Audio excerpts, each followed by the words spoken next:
Welcome to 2Nerds and an Actor, the entertainment podcast for the nerd adjacent to the nerd connoisseur. With wit and unapologetic honesty, we let you know if you should watch that and understand what the heck you just watched. This is Season 4, Episode 5, and I'm here with my nerdy AF peeps, Mike Santana. Damn, nerdy AF. I'm not thinking black enough for this right now. Think Puerto Rican about it. I'm not even thinking. J-Lo owning the Mets. I'm J-Lo owning the Mets. There you go. And France Jerome. W.E.B. your boys. Oh my God. See how ready he was? He was too prepared for that. Yeah. What do you got? I did not send that ahead of time. And I am your nerdish host, Aisha Jordan. She went on brand. She kept it in the brand. Mm-hmm. Hella brand you awareness. You know what this is. Okay. Well, if you can't tell, today we will be talking about just the first 2 episodes of BlackAF that is on Netflix. The only episode which stands for as fuck. It does. For the kids. For the kids. But we will be doing some nerdy leaks. They might not know, friends. They You can't say that shit on YouTube, dog. I mean, when we get into it, it is technically for the kids, right? When you watch it. It is, actually. So we'll be doing some nerdy leaks about some Comic-Con information, movies that are still happening, and of course, all the streaming stuff that's going on, because that's what we're all doing right now. Streaming extreme. But we will be reviewing BlackAF, and then the newly available streaming movie Underwater. So if you were ever never going to see that, we'll review that for you. No, we took the hit for you. We did. And this time around, we actually have some trailers, which is fun, because I think before we were like, what is even coming out? Like, trailers were just not coming in. So Capone trailer is happening. A new show by the creator of Adventure Time called Midnight Gospel. We're going to talk about that. Trippy AF. And some new, like, Sherlock Holmes thing. It's interesting. But let's get right into it. I want to have, like, music like, da-na-na-na, like, once you start going back into it. But is that like your news bulletin news sound? Yeah, like, or something like that. In 1937. Yeah. If superhero movies still have newspapers where people work at, stop. I think we can have some, like, Dateline sounds. Anyway, so the biggest news that happened lately. Stone Phillips. Aisha wants to be Stone Phillips so bad. Oh, so bad. God. The biggest news we have in our nerdy leaks right now is that the San Diego Comic-Con has been canceled. Mm-hmm. It has literally been canceled. I feel like there's other ones people like could postpone things and stuff, but like San Diego was like, nah, that shit ain't happening. Nope. No. But it's really interesting because I guess they're giving people guaranteed passes for 2021. Well, I mean, if you already got your San Diego Comic-Con 2020 pass, they're basically saying you have the option of getting a refund or just putting it towards next year. Like, so whatever level pass you got approved for already, if you want to just hold that spot for next year, you can do that. Okay. If you want your money back for whatever reason, you can do that. They're even coordinating with the hotels around there and getting folks refunds for that, even though it says in the, what do you call it? Agreement or whatever. In the agreement, that the refunds don't exist. They're like, no, they will for this. They'll exist. Wow. So they're issuing refunds even for folks that got those hotel rooms. And we've talked about how supposedly that's even harder to get than the ticket. It is. Yeah. So they're even going that far for folks. We haven't heard anything from New York Comic-Con. Nope. Apparently, there's still full steam ahead. There's still full steam ahead, but I would not be surprised if they follow suit and do something similar. Because No, go ahead. No, I was just going to say, because like right now, the schools are supposedly probably not going to open until September And, Comic-Con is right around that corner. Yeah. You know what I mean? And it's like, I don't know. I don't know if we're going to have New York Comic-Con this year, but we'll see. To be honest, like the thing I read that when they sent in the little email or whatever was like, in order for us to like maintain everything, we're going ahead as if it's happening. They're like, right. So, we applied for professional passes and all that stuff.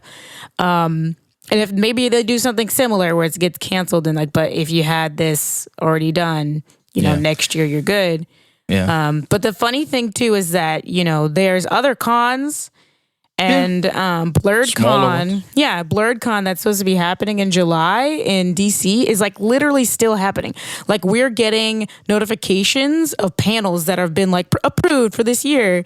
And like everybody at BNP is like, yo, what the fuck are you doing? Like July is way too soon. And like it's crazy. Yeah, that's the thing. Like even if Comic-Con happens in New York, I don't know if I'd go. Like I don't You're know. like, ain't scared. I don't know. Because as it is, motherfuckers get sick off of Comic-Con. I know, right? Facts. There's true. always that Comic-Con flu they talk about, where A lot everybody. of bodies. There's so many people. A lot of unhygienic motherfuckers. Unhygienic. Yeah, so, It's so true. close parameters, it's so. It doesn't matter if I sneeze into my Akatsuki robe. It's fine. France does not speak for all of 2Nerds, and we apologize for him alienating 5/3 of our audience. Well, you know what it is? Cute. It is too that they say that the virus itself will like go away over the summer, but would resurge in the fall. They say like that's how it goes. Yeah, Comic-Con falls. in the Exactly. fall. It would be Comic-Con's fault, right? Comic-Con would be like, and we're the reason it's back. Right. But anyways, we'll see how that goes. We didn't have tickets for San Diego Comic-Con, so I have no feelings about it. I guess I'm a little upset because it makes it harder if we wanted to go in 2021, because I imagine there's going to be a lot of people who are like, yeah, let me just take my ticket for 2021. And like, how would we get Right. tickets? Shit's been We sold wouldn't be out. able to. Yeah, because We'd have to all be cast in Black Panther 3. Ooh, I'm down. no, by then we still room for two. Oh, There's still time. Still room. damn. That is true. Damn. Anyways, it's sad, but we'll see what happens. Okay, I was very excited about this next piece of news because these pictures look amazing. But there's going to be a reboot of the movie Dune. I've never seen Dune. Have you It's a guys seen reboot. it? It's not a sequel. It's a reboot. It's a reboot. Reimagining. It's a reimagining. I'd say, yeah. Okay. Yeah. I don't. It's not like continuing any story. Yeah, nah, Okay. B. I don't even. Is that possible? You've seen Dune, France? I've seen Dune. Yeah, you could. The shit is a sprawling, like it's got its own list of sequel books that came out, novels and things like that, which is how it started. Right. I was like, so yeah, but this ain't it. So, can you explain Dune to me? Because I'm excited about these pictures, and we'll get into the cast for a second. But what is this movie about? Oh, do you remember Jupiter Ascending? Yes. It's the same thing, but better. It's about these. It's In about like these, the desert? Well, it's about this planet and this completely like desert, damn near inhabitable planet that this noble family lives on, and they mine it for a la Star Wars, like for spice. Okay. So there's a rare mineral that's there, and it's in the sand. I was like, and it's a rare mineral, so so there's a family that's holding that down, but that noble family realizes that they're sitting on the most precious thing in the universe, kind of.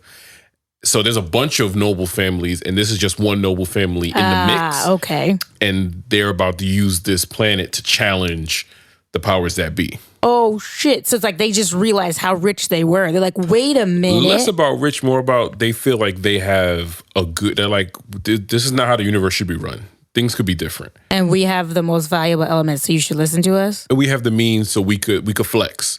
And it's about how the flex falls on this really young member of this noble family who doesn't really have a flex bone in his body. Okay. And then there's a whole other like sci-fi. There's more a little spiritualism in there. But is it like Mad Max mixed with Game of Thrones? Because like sounds like there's political It's more conflicts, but limited resources and desert climate. Well, visually, it'll give us a little bit of what we got in Fury Road regarding being out in the blinding desert. I was like, but it's a little more ornate.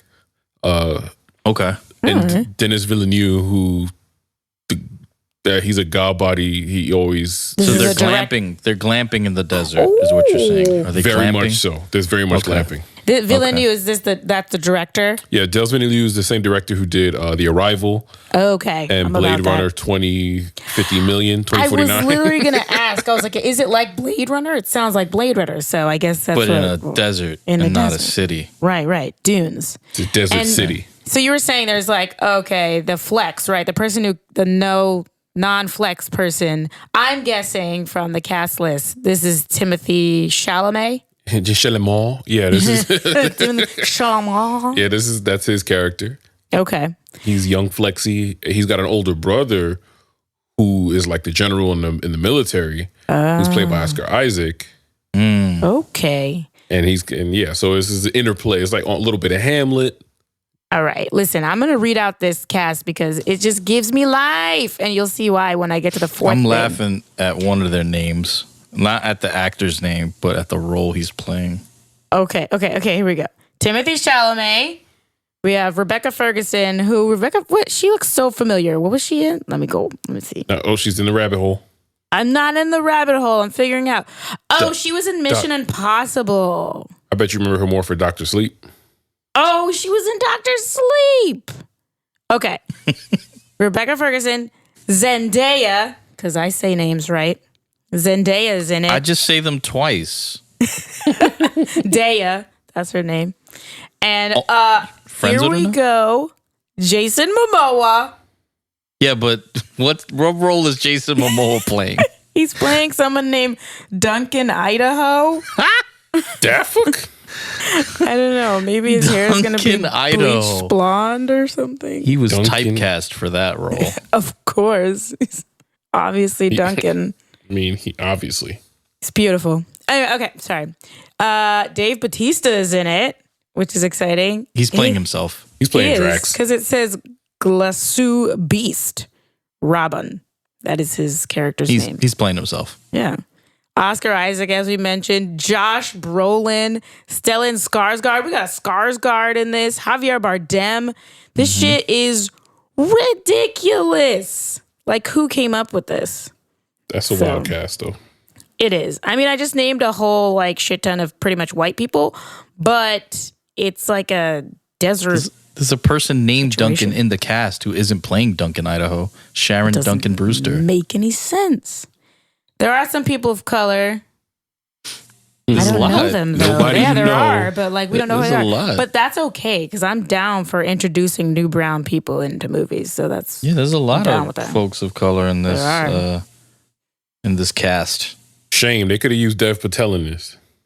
Dev Patel. Oh. I'd rather have him play Timothy Chalamet's character. Oh, okay. I feel like this is one like Lupita should be in.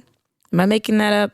Doesn't it feel like trying to get her to earn that Oscar retroactively? No, I just feel like all these names happen, and it's like, oh, who could we have as like a person of color that's like real hot right now? And it's like she's always hot right now. I know. I just feel like always. Now. You could step up a cast with putting Lupita in it. So I mean, they have Zendaya. This is a musical? Obviously, it's The Greatest Showman 2. I'm looking at the cast. This could totally be a musical. You know that, right? It could. Does Batista sing? You know he does. Oh my God. That's true. They sing in Guardians all the time.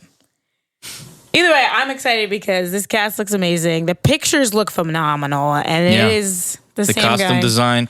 Ugh. It looks like what Kanye is striving for with his clothing line. Yo, that's so true. But with more piping. I'm so mad that's accurate. So accurate. Because, they have like nose pipes. I thought you were like piping like when you make like a corset. Piping. I know But no, in the face. Zendaya's character has like in the face. She has something coming out her nose that like runs. And it like goes to her ear. What would you call that? I don't know. I'm calling it a nose pipe. Nose pipe. Because it goes in her nose. It does. It's like in the nose and around the face. Yeah. And it looks like wood. I don't know. But it's fun. It looks very, very, very fun. Okay, so the other, I guess, fun thing that's happening is the live action character rights for Daredevil have been given over to Disney. And if anybody doesn't know what that means, it means that Marvel, the MCU, has the rights to use Daredevil in their shit. Yep. So I would love to do a moment of nerdspiracy theories as to how they're going to introduce him into the MCU. Into the MCU, not like, streaming service Disney Plus stuff. Like he's not going to pop up in The Mandalorian. Says who? That happened. I'd be like, what is going on? I think Mike presented the best possible scenario, and he connected it to the ending from Far From Home about how young Maddie could get in the mix. Do you remember that drink? Yeah. Hit him. To me, the best way to incorporate Daredevil into the MCU is Peter is going to need a fucking lawyer. He's just been accused of mass murder. Oh, right. So he needs some representation. It could be some Tony Stark from Beyond the Grave. I already had him on the books type shit. And then he shows up, represents Pete in the courtroom, but also toughens him up a little bit on the streets. That'd be so cute. He needs another father figure. He needs another one. Several. I think at this point he has the father figure. I think he kind of needs the Happy. Who's his father? Big brother, right? No, I think he needs like more like an older brother figure. Okay, I'm down. Like he has the father figure. Tony and the unnamed but still hauntingly there Uncle Ben. Those are his father figures. But he needs to get toughened up a little bit. And in every storyline that I have ever seen and read of Daredevil interacting with Spider-Man, that's what the fuck he's there for. He's like, you got spider senses? Yeah, let me show you how to use those. Aww. And try to teach him how to smoke the stogie down to the nub. Oh my God. Let me teach you how to sin. I have this like whole alternate vision in my mind of how they're all going to connect. And then you find out like the night bitch actually has a daughter and it ends up being Zendaya. And you're like, oh shit. But wait, she had a kid when she was a teenager. We already know her mom. We already know it's Michael Keaton's. We've seen the picture. No, that was Liz's mom and dad. I'm talking about MJ. Points aggressively at camera. You're right. I feel like it was an anime point too. Yeah. I know. Right. Wouldn't that be fun? Right. And she's like, I did have a daughter when I was 16, and oh my God. Why did she have to be 16 when she had the daughter? Because why else would we not know about her already? This is not okay. Wait, what? Why would we go through all of Luke Cage, all of Daredevil? I'm trying to introduce Matt Murdock, and you're trying to introduce Maury Povich. What the fuck? Nah, there's no drama. It's Luke just Cage, that, like, you are she not had a daughter. No, he's not the father. Sips coffee casually, calmly. I'm just saying, wouldn't we have found out she had a daughter by now? She's dated like 2 people in this whole universe, and like, all right, as long as she's not a fucking Skrull, then fine. I don't care who her mother is. And then she's a Skrull? No, and we not find out then. that she's been kidnapped somewhere because they took over her and copied her body? We've connected all the threads to all the pieces of paper. Dune is actually where she's been all this time. That's where she is. Oh my gosh. We just wrote Dune 3. This is the most crazy. We did it, you guys. Story. Netflix, huh? Okay, I'm sorry. Vimeo, I'm sorry we went on that tangent. Vimeo. Yeah, YouTube original? Huh? No, I went past them. Yeah, straight to Vimeo. Beyond. Like, I heard y'all gonna start up a production company. I heard all y'all shit is HD was good. No, they just got to 720. They just got to it. What? No. Vimeo Premium is all 720. Anyways, I guess it'll be fun to see him jump into that. It would be exciting. But that's the best way. Yeah. It'd be dope. No, I think that is It'd the be best really way. dope. It'd be really cool.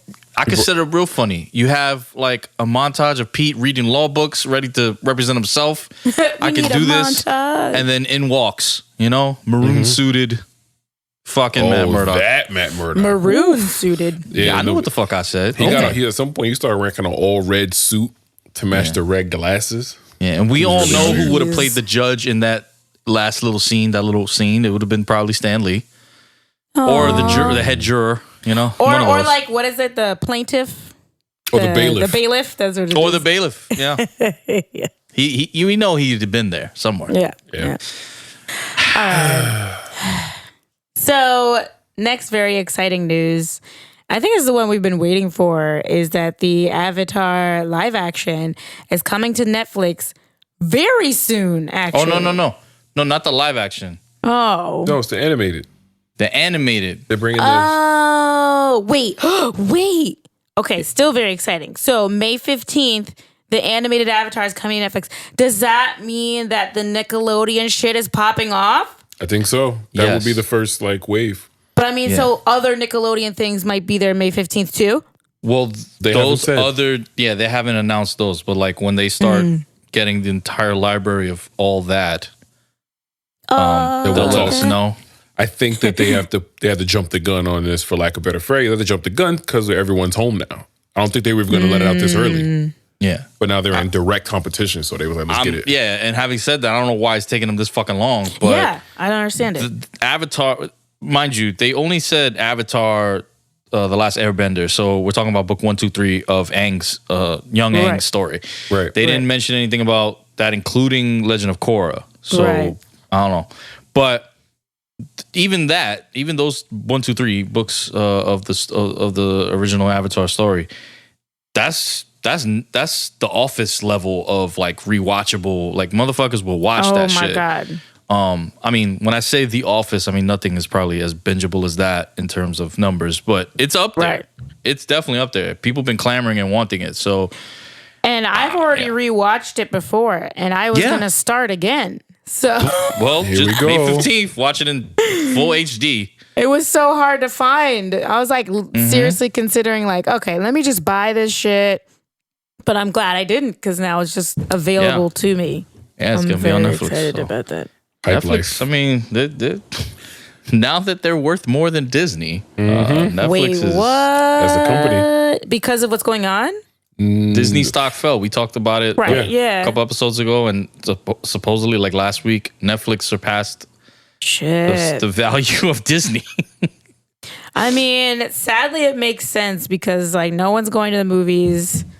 Netflix is like, we here. We been here. Netflix is the movies, yeah. We right here. Yeah. We not going anywhere. Like all that stuff that just like we greenlit and you never watched. Now's the time. Yo, but think about this. Netflix went from DVDs and envelopes.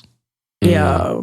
And like we was still going to Blockbuster. We was still physically walking. True. Captain Video. They went from DVDs in envelopes in your mailbox to now they worth more than Disney. Dollar in the Dream. Dollar in the Dream. It's true. Because also, like, them DVDs used to be scratched up. Yeah, sometimes, yeah, you're right. You'd be like, dang it, I can't even watch this one. Keep skipping. This is dope, though, and it puts them in such a dope spot for the streaming wars. This is streaming wars, The Empire Strikes Back. We're in the second phase of things. That's true. Because so now they're stepping up. HBO Max said they're about to drop within a month. Yeah, so next month. I know, I was thinking about that. In May. And they have a lot of exciting content there, too. Oh, yeah. And they're going to pretty much absorb the DC Universe stuff. I think slowly, yeah. Which then that means that literally we're back to Disney. Because it makes no sense for them to have two different apps where they could just show all their shit on one. So, Which it makes no sense. A tip of the hat to the CW and DC for shifting their rebirth post-crisis into having each DC Universe show have its own Earth. That was cute. Well, before we get off topic on that, because that is a whole Infinite Earths conversation, we are excited about the Avatar, and we will watch that over and over and over and over again. And as soon as everything else is there, I'm going to watch those too. I'm just going to have it running in the background as I work from home. Every day. Literally what I'm going to do. I was on a Zoom meeting and then the Fire Nation attacked. You're like, pause. Okay. Before we jump into some reviews, here's a message from our sponsors, aka Just Us, because we actually produce this podcast ourselves. So we don't have any sponsors. But you know how we can get sponsors? How? Is if you people out there support us, like this episode, share this episode. If you are a blogger, write a review of us. Let us know so we can share that out to the world, get more people understanding what we do, how we do it, and why you love it. So make sure you are subscribed to our YouTube, subscribe to our SoundCloud, Apple Podcasts, Spotify, Google Play. We're in like literally every single place you can think of that has a podcast. So make sure you're sharing it, telling your friends, especially now when we're all just so isolated. We want to make sure that we can keep giving out content where, you know, you don't know what to do, you're feeling down. Hopefully we can be here to make you laugh, make you decide what you would like to watch while you're at home doing your date night in your house, maybe projecting on your wall. Maybe that's just me, but if you have a projector, do that. But there's other ways you can help too. You can donate to artists like us who continue to do this digital work and keeping people's spirits up. So you can go to our website, 2nerdsandactor.com, donate $1, $10. You can even donate $1 a month so that you can give more money over time if that's what you're in the situation you're in. But not just us, there are a bunch of artists out there who are really having a hard time in these difficult times, losing their jobs, losing their gigs, losing everything. So there's plenty of places to find ways to support those people too. If you are one of those fortunate ones who still have your job, and maybe you got that stimulus package and you're like, technically, I don't really need this. Let me donate to someone who does. No, it's true. It's true. People are getting these stimulus packages who still have their jobs and are not in danger of losing their jobs, but we're eligible. And now it's like, okay, well, there's someone out there who needs more than I do, so I could support them. My current job actually has a blog of resources that they've been putting out like every week of new things that we find. And there's actually a blog post for artists of color. So like resources during the coronavirus for artists of color, go to fractionless.org, click on the blog, and you'll see there's like so many articles right now, so many links, so many things to apply for, loans, grants, a bunch of stuff. So make sure people are taking advantage of that and donate to those places so they can keep giving that support. Whew, okay, that is a lot. I feel like I talked too fast. I'm sorry. But please do like, share, subscribe, all those great things. So we're going to move into our no Spoilae review. Non-Spoilae of BlackAF, just the first 2 episodes. And it's a series on Netflix. Yes, series on Netflix. And the now streaming movie Underwater. So if you haven't seen any of those things, keep listening. If you have, keep listening. Now's the time. Okay, so I feel like the reason we wanted to review BlackAF is because it's been all over the Twitters, all over the social medias. Socials? Yeah. Have you never heard social medias? I've heard the socials. Oh, I've never heard that one. I just made it up. Innovator. We're going to make fetch happen. Fetch will never, ever happen. I don't know, man. It's a pretty fetch idea. Okay, if you don't know about BlackAF, it is a new show from the creator of Blackish and Mixedish. Wait, I mean to put you in direct conflict with them. When I go to the show, it's actually hashtag BlackAF. But is it hashtag BlackAF? No, it's not. All right, so completely different category. Just saying, hashtag the show technically existed before hashtag BlackAF. That is very true. Shameless plug. Watch my show, There was nothing shameless about it. I'm getting Maddie Murdoch. YouTube.com/hashtag the show. Hashtag spelled out. Go see it. Watch it. It's hilarious. But yeah, so BlackAF is by the same creators who did Blackish, Mixedish, and also the creator of the new Shaft that came out. And other movies. It's not just the new Girls Shaft. Trip. He also did Girls Trip. Right. Mm-hmm. Right. And when we say did, produced, he produced. Did he write? What does he do? I don't remember. Let me see. He's going to go to the encyclopedias. Because I don't know the guy necessarily. Right. Uh-huh. But I felt like from jump, I was supposed to. Yes, that is very true. In the show, it starts like at 45 miles an hour. It does not, there's no slowdown. Yeah. So Kenya Barris has writing credits on. Okay. So he's written Girls these Trip. things. For Girls Trip. Okay. Yeah. I know him to be a writer of these things. And you are right. I think that he is relying on the fact that he's had these other popular shows that are very much like a mirror of his own life. To already know that when you come to this show, which is weird. I find it strange. Like, I'm already supposed to know who you are before I start this so that I can get the jokes and I can feel like it's funny. Right. It's for folks that are not familiar with the format. It's shot in a shaky cam Mockumentary, style. Yeah. Yeah. Mockumentary. Sort of like The Office. The premise is that one of his daughters is putting together a film project so that she can get into college, into film school. So the whole show is essentially their daughter's project. Yeah. Which is documenting her family. And, that's where the comedy comes from because her family is remarkably extraordinary and yet remarkably normal. Yeah. Yeah. It's semi-autobiographical. Sorry.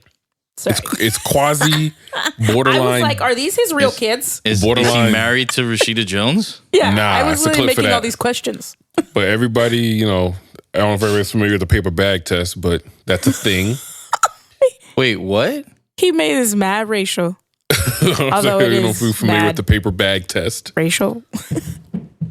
But it's a thing. But it looks very much like his family, the amount of kids, everyone that he married somebody who is of a lighter complexion. And a lot of the show kind of plays with this idea of what is black. Are we black? Are we too black? Are we black as fuck or nah? Are we black enough? Yeah. So it plays with all those dynamics in a real interesting way. I mean, that was the thing that brought me to Blackish, was that I was like, oh, I really feel like this is going to be a show that will show the nuances between different types of black people. Because, me growing up in the suburbs as a black person is very different than someone growing up in a city as a black person. Like, they still expect you to be whatever, quote unquote, like urban and like know how to rap and do all these things that you're like, dude, I grew up next door to you, man. So I thought that show would be like that, which it isn't, and it isn't. So I still got interested in Blackish, but I feel like this show has taken to another level where he was like, yeah. So I started out with Blackish, where like all those characters are basically me and my wife and my kids, but this one actually is me and my wife and my kids. And I'm like, this is I feel like it's kind of weird. I got, how do I say this? I'm not familiar with I never watched a lot of the show Blackish. So for all I know, it touches upon that too. But from the first 2 episodes of the series, I took it as a modern Huxtable family Fresh Prince, because those are depictions of black affluent families, which you didn't see that on TV. It was always in the hood. They're super. They run the PJs. So, well, they were the PJs. So it's like seeing this, like the way that this series starts. I'm like, no, I don't recognize all the names you're dropping. No, I don't relate to the problems that you're saying you have because you're rich and you're insecure about how rich you are and how that comes across to other rich people. So no, like, I can't relate to that at all. But I took it as a statement, like this show can be about this because we exist and this is possible and this is not portrayed enough or whatever. Like I took that off the bat by it just start like it does not start. The first episode doesn't feel like a pilot. Yeah, it doesn't. None of it does. It felt like I skipped an episode. That's how quickly they thrust you into this. And yes, they try to, the daughter as the narrator tries to summarize the premise as I did earlier in a way that draws you into what's going on. But it's done so fast that eventually you're just like, all right, I'm in the middle of an office type scenario with a family that seems to be okay with this, whatever, let's go. And then boom, main character talks about, his problems with selling his chain. Right. Which probably costs more than, I've seen in the last 3 years' salary. And I feel like they did that. Like they made everything like, boom, we were in the middle of it so they could take a lot of time on each scene for some reason. So like a lot of the scenes kept going and I was like, how long is this episode? It's an interesting and like, where style. am I? Yeah, it's an interesting style. It's what happens when someone, it's kind of like, it was something that I enjoyed during Adventure Time. Because Adventure Time was 11 minutes. Yeah. So when they lingered on something, it's a few seconds and it's hilarious because they linger. This is a whole different format, but it's the same style of lingering to make you kind of to just keep you in it. Like, this is how awkward this is. Stay here, be here. And it's hit or miss, like most of the show. Yeah. I mean, we'll get into more. I mean, I think I have specific moments and things that we'll chat about in the Spoilae. But I guess the ultimate question before we move on is, should people give this a try?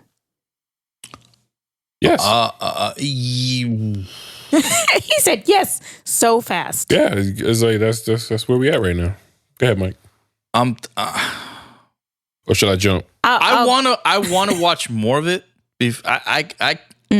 I'll say this: 2 episodes in, I'm not like, oh my god, you have to watch this. Yes. Yeah. Right. Neither am I. I'm not that enthusiastic about it, but it is so different. I haven't it hasn't hit me to say enough that this is important. You know what I'm saying? But I do recognize it's mad different. The question is it compelling enough? I don't know. I'm gonna watch more. Right.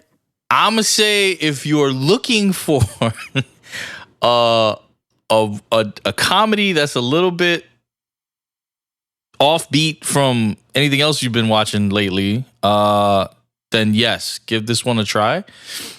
But I don't know. In the Spoilae, I'll go into why I may have any reservations about recommending it.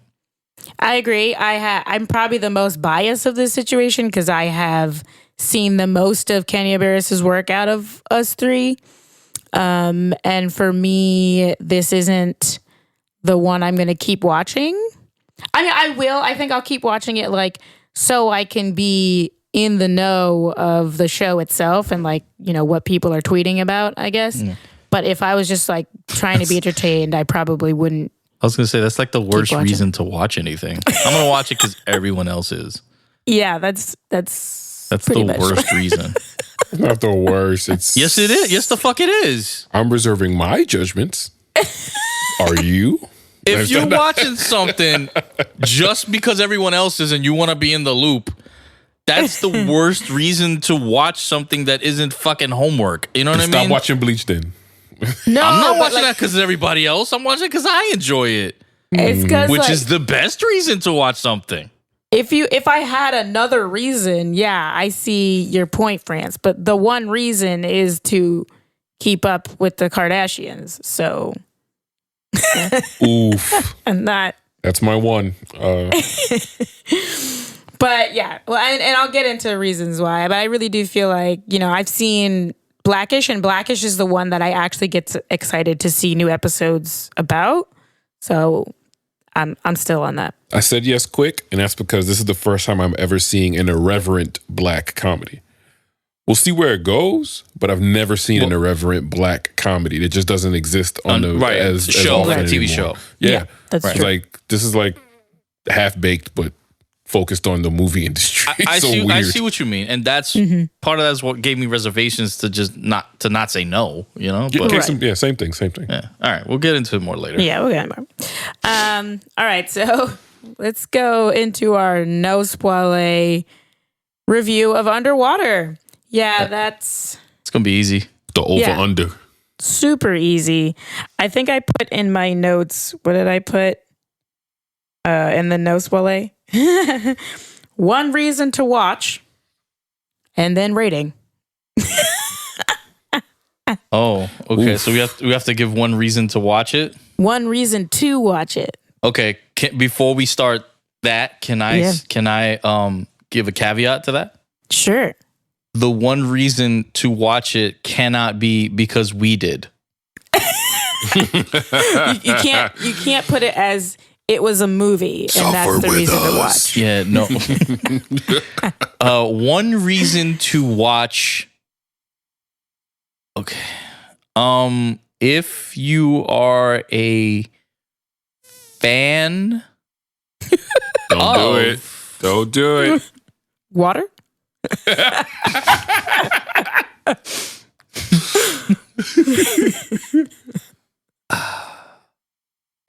Okay, I got you. All right.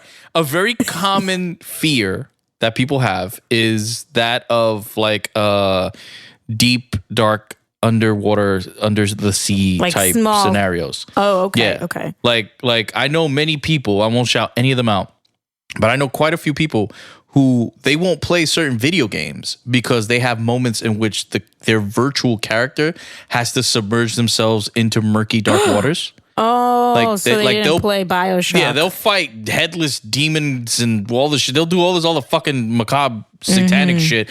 But ask them to swim underwater for a second. They're like, hell no.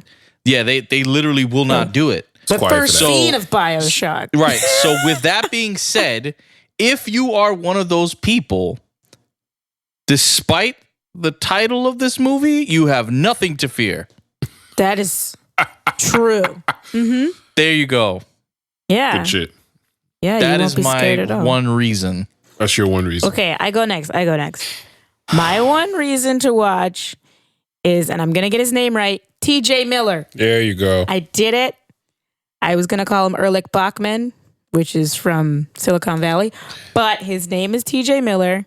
He just plays himself all the time. He does. And Yeah. sometimes it's really fun to watch, and sometimes you're like, that guy's being an idiot. But this one was fun to watch. It was great. Him and a fuzzy bunny rabbit. That's all I got. Yeah.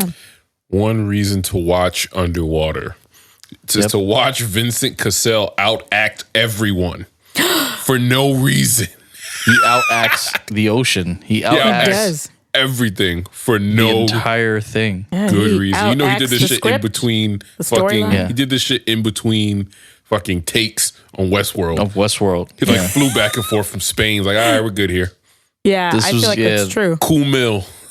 These were his what do you call it? His verbal Voice warm-ups? exercises. These were this movie was the voice warm up for him. Yeah. Yeah. I am right here. We are underwater right now. Who did you think they wanted to get besides him?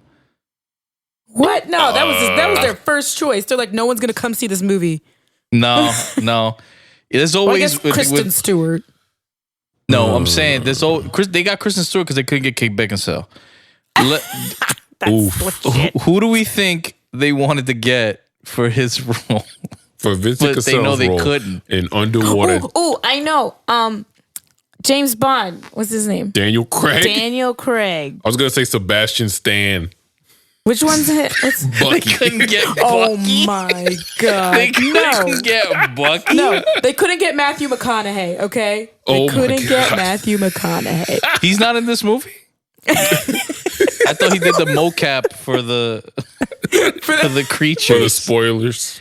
The creatures are in the trailer. They are in the trailer. We know there are creatures of some kind. It's just a giant We squid. haven't gotten into depth with the creatures, but I feel like I should take a shot for that. I don't know why. I don't have any liquor in my hand. We're in a Zoom meeting. I can see you. Do you even have liquor around? France has been drinking this whole time, and I've been smelling it. And I've been like, should I get a drink? Mm-hmm. See how more like vocal he is this episode? That's the key. Yes, actually. Holy shit. Mandatory. Yeah. You must drink before in the pre-pro. Pre-pro. He's gonna take before we start. He's like, has he taken his 3 shots? Yes. Libations, people. Libations. All right. So we've all given at least one reason that you could watch. I'm not gonna use the word should. Yeah. That you can use to watch underwater. Yeah. It's a movie. With that said, should you watch Underwater? Oh shit. I'm gonna say no.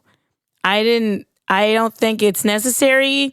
I mean, we're even in quarantine, and I feel like there's probably like other movies that you could watch before this one that would be more interesting. And then like once you've run out of those, you're like, I never saw Underwater. Yeah. This is not a quarantine movie. This is I'm stranded on an island and I have enough bandwidth to watch every movie ever. And I'm at the end of my rope here. Dang. You went further than me. I'm gonna give a topless winter morning hard nippled no. Cut glass It's with a those. strong no. Yeah, this is as strong and hard and turgid a no as I can muster. It's a $10 word, my guy. I owe you $10. And I feel like we'll go into more reasons why in the Spoilae. But yeah, I don't think it's necessary. And if you like, since we just told you not to watch it, you might as well keep listening to the Spoilae. No. You definitely want to hear the Spoilae. Yeah, not to watch it. You know what movie you should watch instead of this? No spoilers. All offense taken. The Assignment, which is on Netflix. Oh, damn. Right. I forgot this. What? Michelle Rodriguez? Yeah, that's a movie that's so bad that it's funny. This movie is just, don't watch it. When you said the premise to me that I had completely put out of my brain because we talked about this before, what was it again? That Michelle Rodriguez's character is a guy who botches an assignment and ends up getting having an operation to go from male to female, and then gets revenge on the people who did it. That is like the worst premise to a movie I've ever heard. It's only problematic. It can't. It's so many problematics. Sigourney Weaver and Tony Shalhoub are in this movie. Shalhoub? What? Michelle Rodriguez. Let me tell you something right now. Tony and Sigourney, they're trying. No. Fuck out of here. This wasn't their vocal warm up? And neither of the 3 actors are even playing the most interesting role in the movie. Yo, that belongs to a character named Honest John. Good night, everybody. I just want to say that there is a show called Dirty Money. This connects. Trust me, this connects. There's a show called Dirty Money where were they in? They were in like Malaysia. Where were they? Istanbul. I forget which country in the continent of Asia. Madripoor. Where there was a president who made a fake company and had all the people's money wired into this fake company that was supposed to help, Russia? bring the company up. No, it's a Southeast Asian company. God. It's an Asian. I'm saying, I think it is Malaysia. I think it is Malaysia. But so he put all the money into this fake company just so this like one dude could take all this money and do whatever he wanted with it. And he freaking made every freaking movie you can think about. Him with this money made, what was it? He made The Big Short. No. He made with Leonardo DiCaprio. Oh, Wolf of Wall Street. He made Wolf of Wall Street. with this money. With essentially dirty money. With dirty money. He was like, I'm going to take these people's money and just become a So wait. Somebody someone convinced a prime minister, a Chinese dude who convinced a prime minister of Malaysia to funnel the people's tax money. The people's tax money. Billions of dollars. And they had no guap. And they was just giving it in because they are patriotic like that. They were like, oh, this is going to skyrocket our country into another they really realm. thought. Like, we're going to be a top country after this. But then he made Wolf of Wall Street and then went off in the club with bottles Popping on bottles on bottles. With Paris Hilton. Do people understand the irony of embezzling the people to make a movie of all movies, Wolf of Wall Street? Exactly. But I feel like that guy made The Assignment. That's That how it guy comes full is the circle. embodiment of table haka. Oh my God, he is a table hocker to himself. He literally... Motherfuckers is trying to scam stimulus checks. Yeah. And those is rookie numbers. I'm saying, I feel like he was like, and also I made The Assignment. Because, who greenlits that type of a fucking story? Who does that? I don't know. It is the most pre-Me Too movie I've seen. Me Too came out and they're like, whoa, man, we got in just in time. It's just so weird of a movie. Anyway. We went on a tangent, but I feel like it was a good one. We went on a longer tangent about The Assignment than we did Underwater, which is your non-spoiler take from 2Nerds and an Actor. Yeah, The Assignment. That should tell you everything. That should tell you all the things. Okay, so rating before we go to take a little break. How many moon pies? Oh, yes. How many moon pies do you give this movie? This is France, and I give it 2 moon pies. No, you know what? I give it 3 moon pies. Good CGI. I give it 3 moon pies out of 10. I'm going to stick with 2 moon pies. Yeah. I give it 1 unopened moon pie and 1 discarded wrapper of a moon pie. That makes sense. That's what I give this. So obviously that means go see it. Check it out. Don't go see it and don't let it see you. Yeah. About that. You should wash your hands of that responsibility. On that note, go wash your hands and take a break. Yeah. There's this other wash your hands song. Is another one? Yeah, not from Royal Caribbean, but from Dougie Fresh that he put out on the social medias. I think we should play that right now. Wash your hands, everybody. And everybody, wash your hands. 20 seconds. Come on, wash your hands, everybody. And everybody, wash your hands. My people uptown, wash your hands. My people downtown, wash your hands. People from the East Coast, wash your hands. People from the West Coast, wash your hands. That's right. First and foremost. All right, and we're back. We're back. That was an exciting back. Thank you for staying clean, being healthy, staying home. Staying socially distanced. There are some people out there that don't think this shit is real, and I'm so confused. Yeah, I am all confused. They think it's a government conspiracy. Which I don't understand. Look outside. Nobody around you has gotten sick. Is that even possible?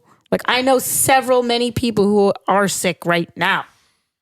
Yeah. Why would you think this is a joke? Gotta be smart, gotta be safe, people. Yeah. This goes to show how many people passed and failed science in class in school. Yeah. Or don't wash their hands, which I don't understand. What is stopping you from washing your hands and what's the problem with it? You're like, washing my hands. Anyway. So we're going to get into our Spoilae. First of all, you said that really well. Oh, thank you. I feel like after 4 years, I should be able to say it. Of BlackAF, first 2 episodes, and Underwater. Honestly, if you haven't seen either of those, I feel like you should probably still listen. But If you're really caught up on spoilers, come back or skip this section. So let's get started right with BlackAF. What was my... Okay. With your critical hat on, what is your honest opinion? Excuse me, I have to go get a fitting for that critical hat. I'm not going to go first because Oh, say less. I'm on it. Okay, he's ready to go. So, yeah, critical hat. Black as fuck. The first 2 episodes, I should say, BlackAF really attempts to shine a light on what Kenya Barris clearly feels is something that is not explored enough, which is that level of Black affluence and what it means to be in those like elite settings and how to still be yourself. That whole compromise between, am I Black enough? To whom, to when, how. And the thing I actually liked about it was it kind of has this feel of stand-up comedy where there are things said that you don't know if it's going to land. It's not PC per se. It may not have been tested out. Very little of it. Very little of it is PC. Right? It hasn't been tested out in the waters of is this okay, but it's real, and it's a real idea that happens in those spaces. And I'm going to say it. And there's a bravery about that makes me, that's like literally the only thing that makes you want to watch it more is the idea that there's something brave happening. Like I'm like, ooh, I haven't heard that before. Where are we going with this? Like Dave Chappelle hints at these things all the time in his stand-up. He's like, 'cause I'm rich. He's like, so things are different for me. He goes into it. It's just, we're not watching him storytelling. At home. No, you're right. But when he the way that he explores that type of stuff. I mean, he does it. Chappelle's so much smarter. Yeah, remember the duck grease? His kid with the duck grease. Right. He's doing it in a way that's very pointed in these moments as opposed to where we're having an opportunity to kind of watch it happen in a long form, kind of watching how these things affect people's lives and all these things. And it's only a piece of it because it's still a comedy and things are still kind of off the wall and unrealistic. But then there are these moments of gravity that I'm like, oh, all right, I see what you're trying to do here. Yeah, but it's still mostly a miss. I'm just curious where it's going to go. I have been quiet. Me too, because France was talking. He was. France was talking. I just want to be excited Imagine about that. But with my critical hat on, because I am very biased in this situation. I really did not like Shaft and the way it was written and things like that. So it was very hard for me to go into this not thinking about that terribleness and just kind of the strange... Damn, you be holding grudges? Yo, that movie was so bad. It hurt my feelings. Yeah, it was...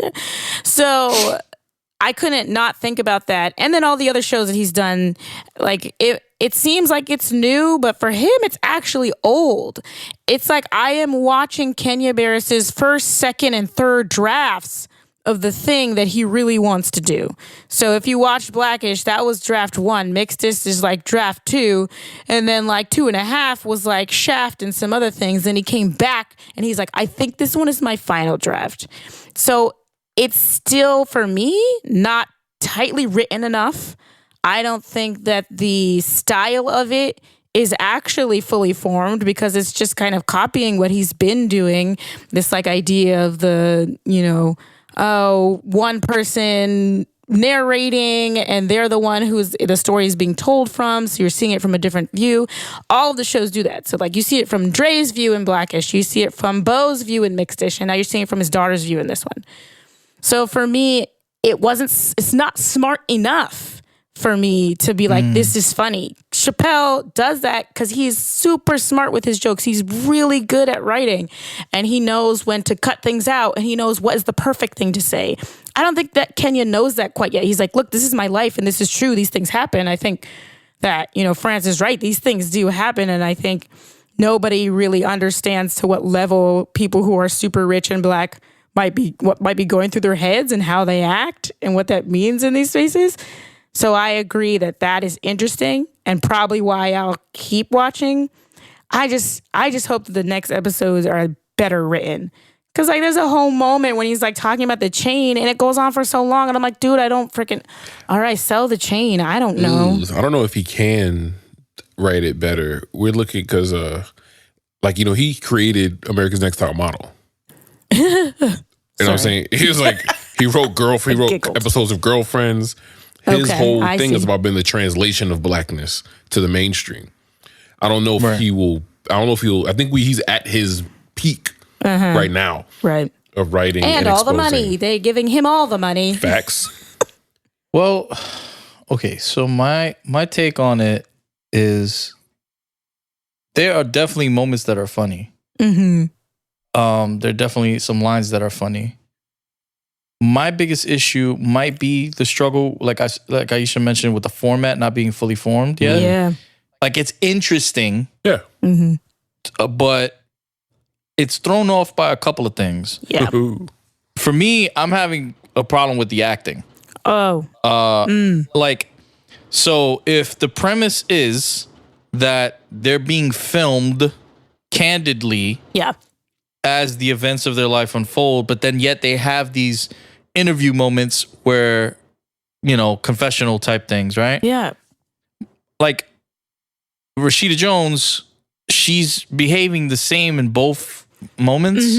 And me having seen her in Parks and Rec and The Office, where it's a similar format, to me, she's not turning on and off that whole, you know, being filmed behind the camera type. Like, you know what I'm saying? There's no switch off. No, I totally agree. So, and that's the case, it seems like, with all the characters. So then my question is, then what's the point of this type of format? Right. If you're not gonna emphasize the secluded part of the confessional with the altogether type candidate, like, it's weird.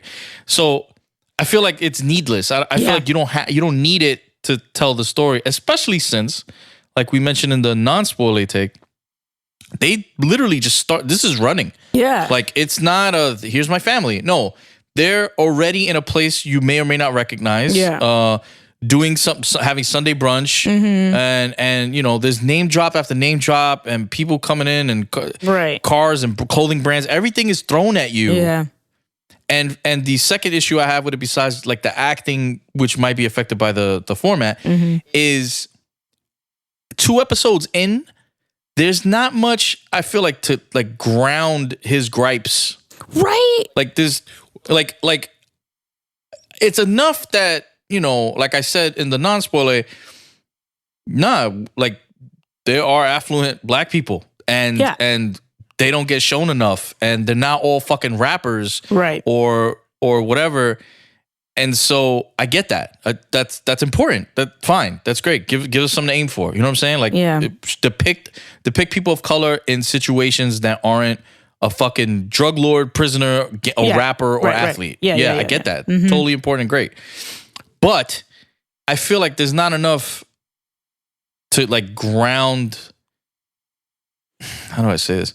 No, I know what you mean. he has his assistant, right, who I guess is supposed to serve as like an every man type person. Well, if that doesn't have the problems that he has, but yet he gripes to him, he complains to him. Oh man! But that's all they're giving me, and it's like. It's a mix. I don't know. I see you. Go ahead, friends. It's a mixed bag though, because I see the intention of it. I see the intention of everything. I see where it wants to go, and I use that as fuel all the time. It doesn't execute. We're all dead ass completely. It does not execute. Not consistently. But there's something clever about the fact that character. You talk about his Jewish assistant. Right. Who's supposed to, is essentially by virtue of his own lifestyle in touch with other rich elite people all the time. Right. I get that. Like, at the end, they don't land it. Yeah. Like, it doesn't land, but they keep going to it. They keep going. I'm like, it doesn't land though. Yeah. That's what it is. I think that they have all these great ideas because he's like, it's almost like he has this outline. It was like, these are the points that I want to make, right? But he doesn't have a way to actually land those points. So he introduces these characters or these moments where we can sit on that point for a long time because, like, I need you to get the point. And so, like, for instance, when the Jewish guy first gets kind of introduced and you have this long time where they're sitting in the kitchen and he's talking talking to the Jewish guy, and it seems like he's having like this sort of existential crisis. And then you see in kind of the confessional when they keep talking about like, oh, he does this. You kind of just have to let him go, let it happen. But it's happening for so long. But here's the thing: is Kenya Barris a fucking genius then? Because he built that into that moment you're talking about. All his kids, air quotes, and his wife all say that he goes on these tangents, right? And sometimes he makes a point, and then he literally does that. See, that's so the question problem. is this a level of self-awareness that we're supposed to appreciate? Yes. No. Or is there an irony in that? We're supposed to appreciate it, but it was doesn't just land. poorly executed? Yes, it's both. We're supposed to get it, but it doesn't land quite right. The way the world is right now, especially right now under quarantine, hyper vigilant, hyper politicized. Yeah. This shit would have probably hit different in a more relaxed 2018, maybe even 2015, like in the Obama age. This might have hit different. Yeah. See, but that's my problem. I feel like he's stuck there. That's the same thing that happened with Shaft. Like, you stuck somewhere else that doesn't translate to right now. And that's why I say, like, I don't think it makes him a genius. I think it makes him not able to show and not tell. Wait, they had to tell us. Did I say he was a genius? No. Mike was saying, does that make him a genius? Okay, my bad. Does that make him a genius? I was confused. No, I was like, I don't want to co-sign that. If that makes him a genius, or because then he's telling us and showing us. And that's the supposed to thing that when you're a genius, you don't have to do those things. You can make a show like that's what Chappelle does. He doesn't tell us and show us. He gives you this one moment. All he has to do is tell you this story about his kid and, you know, the duck fat or whatever, right? I don't know how the duck grease. I don't know how we directly started just comparing him to Chappelle. I mean, one of the greatest storytellers of our time. True. But not a good comparison. But it's not even a fair one. I'm just saying, how did it come about? Another thing is, okay, so I thought it was really interesting that the 12-year-old daughter that they're all afraid of, right, had her face pixelated. Yeah. And then they take that away 30 seconds later. What? And did they explain that? I was like, yes, they did. Yeah, they explain it. But I'm like, they shouldn't have. No. I thought that would have been cool. Interesting. Yeah. That would have been interesting to keep going on a little longer. I agree. As a shtick, like I would have become fearful of her too, I guess, maybe. Right. Because apparently the whole family is afraid of her. Great. Then, so that was interesting, but then they took it away. The most interesting of the kids for me, besides the daughter that's making the actual series, you know, she's trying to be all grown and shit, is the little kid that he lies all the time, but then at the end of the second episode, he's not in it enough. He wasn't lying. Him. Yeah, I actually laughed out loud when they asked, "Did you have any donuts?" And he goes like real quick, says no, and his face is covered in donut, and fucking I thought that was hilarious. He's interesting. He's the most interesting character so far to me in the whole series, because I'm like, okay, how did he get this rep for lying, and then how aware is he that he lies? Yeah. Because was that an innocent little sharing of the article, or was that setting up more lies? So he's the most interesting character to me so far, is that little kid and his little scenes. I agree. And I think that they should have left that girl's face pixelated. Because at first I was like, oh man, they're going to pixelate this girl's face. When I was like, oh no, that would be interesting though. Like, she doesn't get unpixelated until like episode 5 or something like that. And I'd be like, this is hilarious. Like something happens to make her change her mind to then sign the thing. You know what I mean? Like that would have been, that's an opportunity for growth. Yeah. Nope. They just, they took it away so fast that it wasn't. Yeah. For those of you who, again, don't watch BlackAF, all of the children are the same characters as the kids in BlackAF. So, for instance, this one who they're all afraid of is Diane. So the Diane character in BlackAF is like this really like scary, kind of not afraid to be mean, rude, like enjoys the dark side of everything character who you so love. All the archetypes are the same then for all 6 kids? And they have 6 kids. So like the oldest one is what's her name? Rush. Oh God. I always forget her name. Yara Shahidi. Yara Shahidi. The one with the purple hair, that's her character, who's like older and like he protective over her. They had her when they were very young. And then like, I think they've mixed them up a little bit. So like Junior is like the one who's like, oh, nobody even wanted to, like my birthday. They didn't even know it was. Oh, that's Pops. Yeah. Black as fuck. That's Pops. So like they're all, which made me think on like, did he make Blackish like, oh man, I'm gonna make this show about my family, and then now he's like, oh, I got mad money, I should just do that thing where I wanted to make a show about my family. So it's like they're interchangeable, which is interesting. So Dre, the character in Blackish, is obviously him, because I was like, oh, he loves these clothes, he loves the shoes, he loves the chains, he grew up in Inglewood. It's like literally all the same. So I think that kid is the most interesting character, but at the same time, I'm like, I feel like it's a little bit recycled. Maybe that's how I feel about a lot of his stuff. I feel like a lot of his stuff is like recycled. Yeah, but you're a prisoner to your knowledge. You've seen his other works. I really have not, so it's true. That's probably why. Also, and this is just it seems his natural cadence. Very high pitched and whiny voice, very Seinfeld like. Yeah. Yo, that's true. Like at all. Like, so it's like, there's that. Yeah, that is very true. It's gonna take me some time to get used to it. I think it's not the most interesting voice. And he talks to all his kids like they're not his kids. It's like, dude, what the fuck are you doing? He talks to everyone like they're not who they are. Yeah, like to the wife, like, dude, what are you doing, man? And you're like, what? Yeah. And then that scene that they had with when the mom was showing how petty she was with her at the dinner table or whatever. At the dinner table.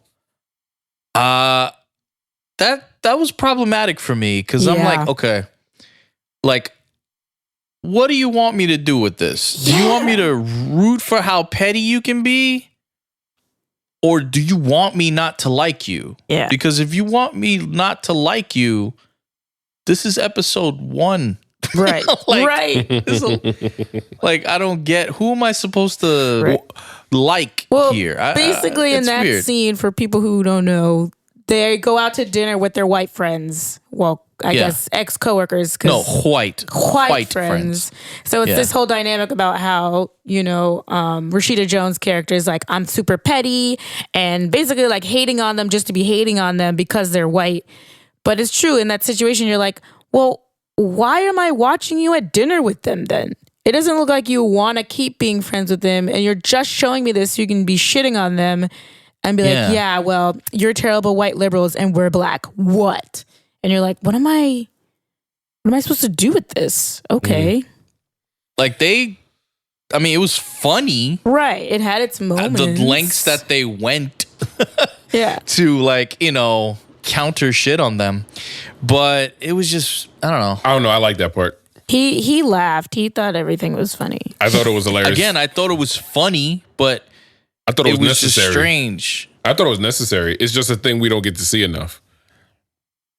Well, then in that regard, I think everything in this show is just set up then. Yes. Everything is set up, and then it goes nowhere. And that's the problem. Is that it's all See, this is what I'm saying. Like, I think it was important. Like, again, I was entertained by the scene, but just thinking of it narratively, it didn't I feel like they could have gotten the same thing across if they just done it different. Yes, and having only watched the 2 episodes, my fear moving forward is that it's going to die on the hill of being a symbol of something cool, as opposed to just being the cool thing, which is why we keep comparing it to Chappelle. Right. Okay. But here's the question again.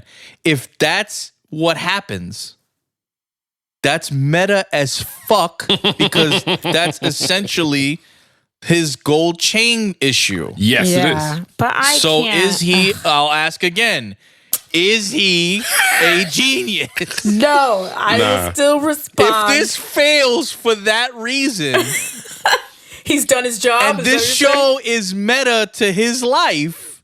No. Then you keep saying no, and I'm like, that is a philosophical quandary. I give you that one. He's a genius in his own Earth 95. I submit for your approval. Yeah. He's a genius on some other Earth in which everything he wanted to have happen happens, but no one else seems to get it or care. You did it. Are you gonna watch more of it? Yeah, I was thinking about watching another episode after this, just to be like, am I crazy? Yeah. Like, am I crazy? Am I being too much? I'm gonna watch the rest of it. There's only 8 episodes, I think. Right. It's Netflix. Why not? And the episodes are only about water, you know? Oof. No. Yikes. I mean, I could look at Blurg. Rashida Jones all day. And then there's True. the episodes are like 30 something minutes each. So it's I know we're ODing on this one thing. I know. We should We probably really are ODing on this one thing. But it's important. I think the most divisive thing about the show is that we finally get to see Rashida Jones be like act and play to her blackness on camera. Right. Mm-hmm. Right. And then it's in the most exaggerated way possible. It's none of the subtleties of day-to-day blackness that exist. It's only this extreme. Well, this isn't mixed-ish, so she can't do that. Correct. I was like, but it's interesting. And then on social media, people was wilding about that. And then people was like, people really don't know who her dad is. Yeah, some people don't actually know that she's black. Don't know. They dead ass don't know. Some people are not aware that Quincy Jones is Rashida Jones's dad. Her name is Rashida, damn it. I need to fall back. Music legend Quincy Jones. They made Felicity She's Jones. Ann Perkins' friend. Oof. Yikes. Best friend. Blurg. Arg. All right. So let's go on to our next keeping it brief spoilae of underwater. Yo, it's wet. Drops mic. But yeah, go watch BlackAF. Tell us what you think. I mean, we definitely obviously need some more thoughts on this, other minds. So let us know. Tell us things. All right. So underwater. Here's my first. This is great because this is where it's going. What are the fundamental flaws with underwater? Hashtag wet AF. So many fundamental flaws. No, you can't call it wet AF because the movie is dry as fuck. It is dry AF. Dry AF. So fundamental flaw number 1, dry AF. And that's the title. Yeah, this shit is dried in quarantine kneecaps. Like, what the fuck? This is the most He's drinking too much unlubricated movie dubbed underwater. Like, for all the water, I know. it's dry. It was. The fundamental flaws with here's the fundamental flaws. And ironically, this movie also immediately thrusts us into a narrative without establishing much of anything. Oh my God. Did it ever? It is bookended in the trailer. That's exactly where it begins. It's the first pretty much 5 minutes of the movie is the trailer. The movie is bookended by Kristen Stewart's character like giving an overdub narration of what's naked. happening. He's also naked. Well, yeah. So it's bookended by that, and that's all the exposition we get. That's it. That's all the hint of an exposition as we get in towards any insight to these characters besides their little quirks in the form of moon pie, snack proclivities, and stuffed fuzzy rabbit stuff. Like that's it. That's all. It sounded sexual, but I didn't. It's not sexual unless it is. I don't know. It's not. No. None of this is sexual. There's no sexual tension. No. Everything in this movie is asexual and then you have to guess what's sexual tension. I'm like, I think they like each other. Are they gonna kiss? No, maybe they're just talking. You had to guess that. They made that very clear with the fact that is that the only thing they made very clear? Yes, and look, it was still obscure. The fundamental flaw with this movie is that you don't care about anything. Yeah. They don't give you an opportunity, anything to hook onto, to actually give a shit. Besides TJ Miller's natural charm, there's very little for you to give a shit about in this film. Yeah. I really didn't care if anyone lived or died. Me either. At all. I didn't care about the creatures. Yeah, I didn't even care about the creatures. I didn't care about any of it. So basically, the movie begins, right? Kristen Stewart's brushing her teeth, just like in the trailer, in her underwear, and then everything already starts exploding. Like, I don't even fully understand where they are. I'm like, you're in an underwater thing. I don't know why you're there. And that's because the most absurd part of this film, the most unbelievable part of this film, is that you get these series of newspaper clippings from the year 20 future time. Yeah, from the year 2050 in which this film story takes place. It's like 30 years from now. Newspaper clippings, right? As if newspapers will still fucking exist in 2050 when they barely exist now. Yeah. So, you're supposed to understand why there's this underwater. I don't even know what it was. Okay, is it a research base? They were calling it a mining rig. They were calling it a rig. They were drilling. Which means they were drilling for something. What? Okay. We never found out. For magma? Exactly. No clue. Drilling for the core of the earth. And they were on the seafloor. Yeah. Which, for the record, has not happened yet. No, we don't have the science. But in 2050, obviously it looks like we've had it for many years because that's the oldest fucking rig ever. They had decommissioned parts. And then they had these 3D printed looking fucking suits. Yes. That they used to tell me go those on the ocean like floor. Gears of War. It did, but like not enough. You know what I mean? Yeah. It looked like prototype Gears of War stuff. That couldn't take the pressure of being underwater. Word. Right, because they show us these like you mentioned, Aisha, immediately stuff starts blowing up and whatever. Yeah, exploding. And they show us, look at this realistic physics. They show these large metallic compartments of this rig that are miles underwater immediately being crushed. Yeah, like because imploding of all under the pressure, right? Right, which is what my Neil deGrasse brain thinks would happen to things that far underwater. Right. Because that's our main issue. We can't go down there, I'm thinking realistically. But there's suits, again, which look as fucking rinky-dink as you could possibly imagine. That's strong enough to be underwater? It was dumb. Yeah, it wasn't. They should have had him in like a vehicle. Movie stupid. Right. My number one flaw. Yes. Number one flaw is that they killed the black guy first. Still. Like it's fucking 1995. What 2050. the hell? Gotta keep something traditional. And like we don't know anyone's names because the movie starts with this chick by herself brushing her teeth and things are exploding and she runs into the black guy. So I started calling him Tariq because why not? Who is he? And then like we're in these magical suits that are actually made of cardboard or something. And he explodes into pieces in front of our face. Like, not even like a regular black eye death where you're like, no. You're like, there are pieces of him floating around His face explodes into pieces in our face. But then, like, his arm floats by, and you're like, oh my God. I think the real lesson was that he can't feel his face when he's with you. But he loves it. Oh my God. This is why the drinking. No. Only have a little bit. The most important bit. part of this entire movie is that gigantic medicine cabinet. What are you talking about? When she's brushing her teeth, yeah. it's like a body-sized medicine cabinet. I was like, damn, this is the future. Yeah, that was actually pretty cool.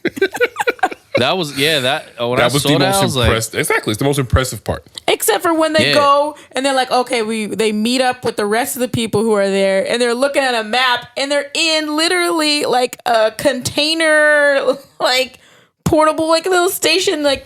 The headroom is 0, and there's all this shit on the map. Because they needed room for the medicine cabinets. When I saw those medicine cabinets, I thought of the shitty shaving mirrors that Steve Rogers was subjected to using at the Avengers training facility. I was like, damn, Tony. I mean, I know you have robots and nanites that give you the lineup, even in quarantine, but damn, look at Steve having to use these fucking Dwayne Reed ass fucking shaving mirrors. They take up a lot of space. Okay, he only has so much space for. But the underwater rig mirrors are A1. A1. That's where the budget went. Yeah, and then let's talk about the creatures. Oh my God, the creatures! I wanted to actually love the creatures in this. Like I didn't give a fuck about any humans, and I was like, man, yeah, you wanted to root for them. I did because it seemed, and I still don't know, that they were drilling into their habitat, so they were like pissed. And I was like, yeah, that's right. Stop drilling into it. And then the movie also made me, I guess, want them to explode. And I was like, this seems unfair. Why am I supposed to be rooting for the Kristen Stewart, like sacrificing herself so these random 2 fucking humans can live when you're destroying an entire beings' habitat who like to suck face. I think that was the issue. Literally. I think that was the issue with the whole movie is that it came across like a vignette. It's a short story. But it had the budget of a full-length feature film. But it really did. But it was a vignette, and the vignette didn't land. It was kind of like mini Cloverfield. It was like, why am I shaking all over the place? Why is the cinematography so stupid? Yeah. Right. Like, in terms of Cloverfield, see, had they shown us less of the creatures and kept them more mysterious, then perhaps the movie would have been better. Yeah. Perhaps. But then they show us a lot of the creatures. Yeah. But there's nothing interesting about, like, we don't know anything about them. I don't know what they do. So, I don't know why they have hands. Like, they're very humanoid-like in that sense. You're but underwater. then we find out the big reveal of the film, I guess, is that all the creatures we were seeing are the pollinated, I don't know, the extensions offspring of of a larger disgusting. Kraken-like creature. Kaiju. It's like the little Kaiju-sized beings creature are coming out of the big thing's arms and it's nasty. Yeah, it's tentacles or whatever. Or it had arms and tentacles. I don't know. It was like a Kraken type creature under the water. Yeah, that was by the rig. I feel like that's what they were banking on. It's like, we're going to show you all the aliens, but you'll never guess. There's one huge one. What? That's, oh my God. But then it's like, we don't care. And you're like, see, they had opportunity, I think, in that, when she went to that base, that the captain, played by Vincent Cassell. Sarek. Vincent Cassell. Sam Cassell. How do you say it in Bird French? face. Oh my God, they have the same shape face. Who? They do. He's a point guard from Houston Rockets back in the day. Yeah. Right, Sportson. Yeah. So anyway, when he mentioned how, we can't go there. When he was showing them the blueprints. We can't go there. That's shut down or some shit. There was some opportunity for maybe when Kristen Stewart stumbles there out of necessity that she could have found evidence that they knew of the creatures there. Right. You know what I'm saying? And then that would have added intrigue and, wait a minute, what were they really doing? Look, no, they don't give us any of that. Nothing. So in that whole thing. They didn't. Well, they left intrigue, but you didn't know what it was. So you weren't like, oh, what was that? I want to know more. You were just like, what is this place? But so basically they're supposed to walk, from one part of this whole station to another part of the station. And they're like, we got to skip that part because, some on the secrets. ocean floor. And they hardly do any walking on the ocean floor, even though that's the premise of the movie. They keep ending up at other sections of this base or in another ship. Right. And when they get to that place where you're not supposed to be, it's like, he has all these notes and stuff that you're like, did he know about the beings, or is this like you guys were drilling for babies? Like, what were you doing here that's you weren't supposed to be here? Drilling for babies? Hey, yo, that's the new shoot the club up? And then she was like, no, Captain, you should have got on that pod. You have a kid. And then she looks in his locker and the kid has been dead for 20 years. And you were like, yeah. What? But Are again, you trying to give me backstory in the last 5 minutes of this movie? Look, man, if they would have shown me a sketch of one of the creatures. Right. If they had shown me maybe evidence of one of the suits being all slashed up or something that looked like a creature, or they didn't give us they didn't give us any of that. Like one of them is in a tank dead. Yeah, and you're like, oh my God. Yeah. They're experimenting. We ain't get none of that. No. Nope, we got none of that. So it's like, okay, your one opportunity to make this interesting, your one opportunity to get a sequel, and you blew it. Yeah, literally. All right, I feel like we got everything off our chest on that. The pressure's off. I'm not giving you that. Nope. A black man exploded. Anyway. Yeah. So before we get into our next segment of coming soon, really quickly, I want to go into what are we binging this week? What have we been binging besides Underwater and BlackAF? Because those weren't binges. I'm going to go first real quick because I feel like we should do a special about this since we didn't get to.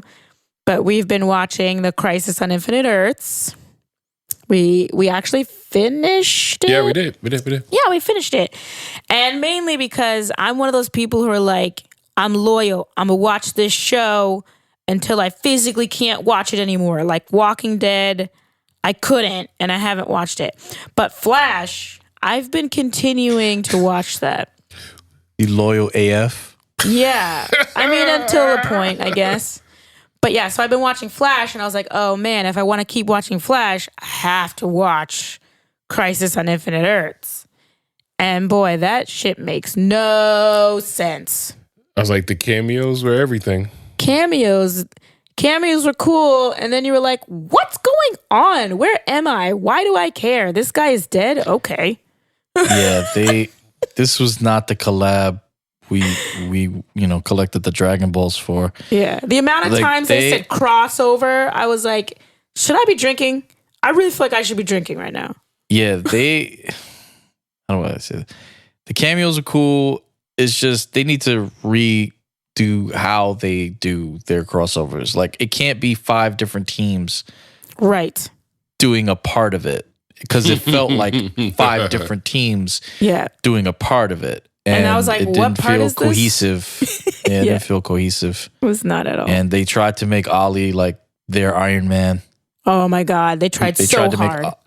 They tried to make Ollie their Tony Stark, and it's like, he is. Sure. In terms of the fact, like, he is for the C-Dub universe of DC shows. But in terms of the gravitas of it, there was none of that, because it's like they basically, I feel like he got a splinter and like it didn't come out, and then he died from it. And you're like, wow, that's what takes him out. Damn. But if that story, if done correctly, you get My Girl. Okay. Where Bee Sting turns into a lifelong tragic story that sticks with you. That would have been more interesting, honestly. Yeah. So I was like, is he dying because of these like ring wraiths right now?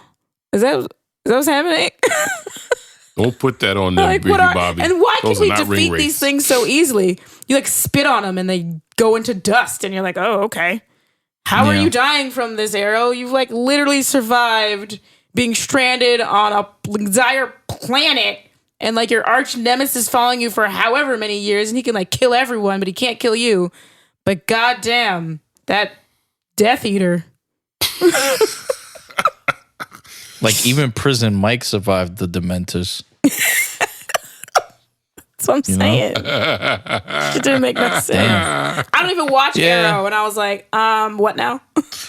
Yeah, that happened. So, what's funny? You might have. I only saw one episode, but you should probably give Titans a try then.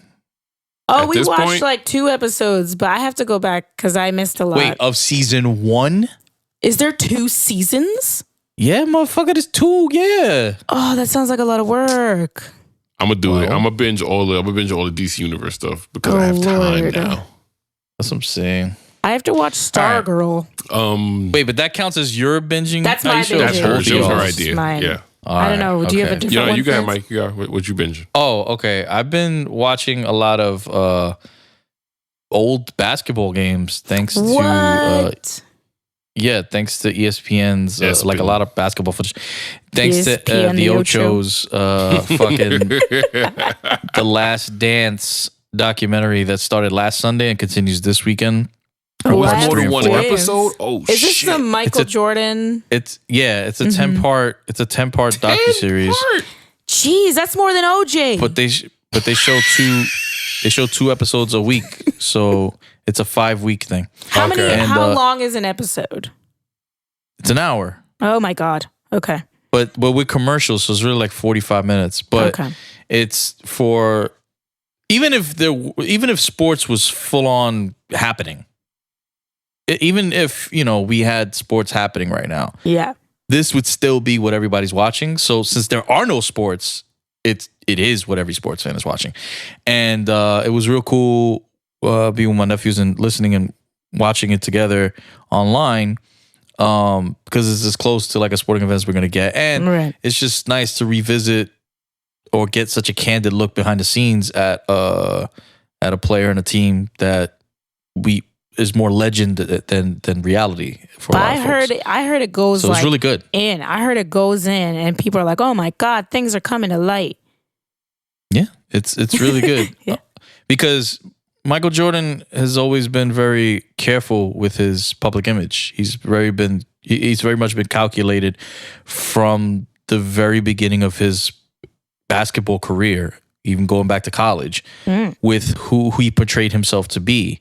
Okay. And, you get snippets from people when they talk about how much of a party animal he was, in terms of he could be all up all night, smoking cigars, drinking, playing poker till 3 a.m., but the motherfucker's in the gym next day at 6 a.m. and he dropped 60 that night against the Knicks. There's the stories that all these celebrities have of hanging out with Michael Jordan, this and that, but his public persona has always been very guarded. In this series, he lets that guard down. So you're hearing a lot of the same stories again. You're seeing a lot of the same highlights, but with his candid take on it, it gives texture to it that is so welcomed and refreshing. Oh my! And word. It's the first 2 episodes really well done, and I'm very much looking forward to watching more. But yeah, I've been watching a lot of basketball clips, just people reminiscing about Michael Jordan.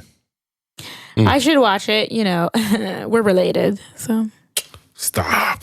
I feel like I was in 4th grade again. It's good. It's actually really good. I'm gonna check it out. I am doing an anime binge. He has. I'm watching Boruto and Fire Force. Ooh, Boruto. He watches that all the time. Make sure you skip those fillers, man. Oh, nah, chill. I got the filler joint on my phone. Not this one. There's a lot of filler in that. It's about 75% filler at this point. Yeah. Is it filler for another season of something else? Oh, God. It could be its own season. The filler is literally its own season. Yeah, it could. In one case, it is. One of the seasons is all filler. It's a lot of filler because the Boruto manga comes out monthly. Yeah. So there's that whole time John that's going on. But I have that on while I'm doing work, and I'm really getting into Fire Force. And my appreciation for Fire Force is reminding me that I need to get back and I need to get into reading manga again, reading manga, because there's always something missing in translation. What is Fire Force? It's a really dope. It's a firefighting story, but they add this kind of fire demon spirits. They add this level of spirituality to it. Oh, okay. That changes. They're like firebending firefighters. Yeah. Are they in school? Nah, they just firefighters. No, he's a firefighter. But it's a really cool take. It reminds me kind of a Witch Hunter Robin. And animation in it is really good. The animation is really good, especially later on. He said that to me like I knew what that was. Not bad. Witch Hunter Robin is one of my low-key, high-key gems, anime gems. But I don't watch anime. So how would I Food Wars season, the new season already started. There's 2 episodes. 5 got delayed indefinitely. What are you talking about? So 4 is out on streaming things like Crunchyroll, but then season 5 is they put out a Kodansha, I think it was, put out a thing that was like. But there's 2 episodes out. I saw it, but it's delayed indefinitely from here on. Okay. Depressing. And they haven't announced when One Punch Man, Attack on Titan, and My Hero, when the new seasons for those are. I mean, I hope it happens during quarantine. That would be great.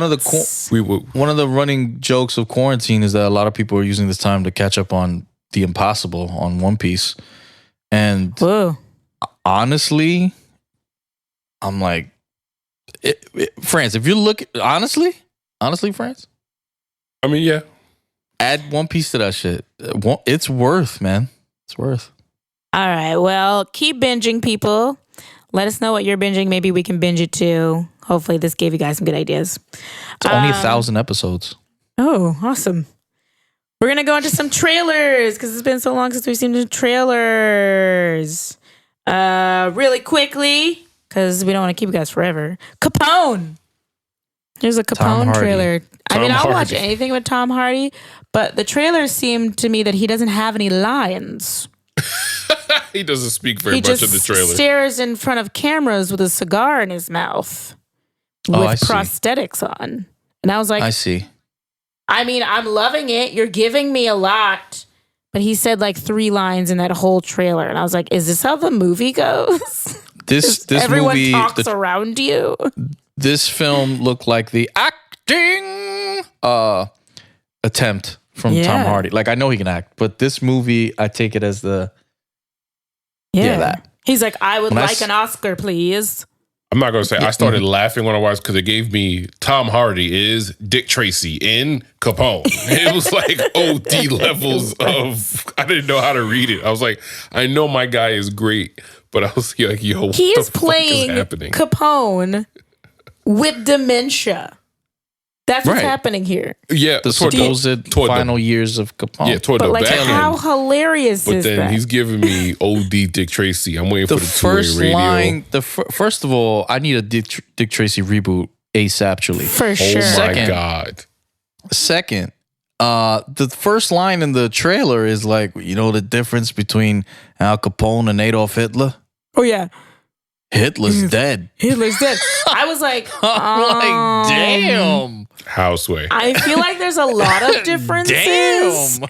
Like Houseway. a large amount of differences. Like on genocidal levels of difference. Genocidal, world war know, differences. World conflict levels of difference. Like, I'm not saying Capone hadn't killed a lot of people.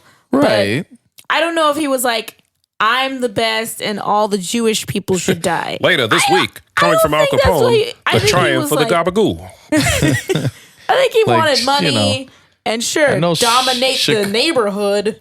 Yeah, he was ruling the streets of Chicago. I get that. But Was he inciting everyone to kill a certain type of people?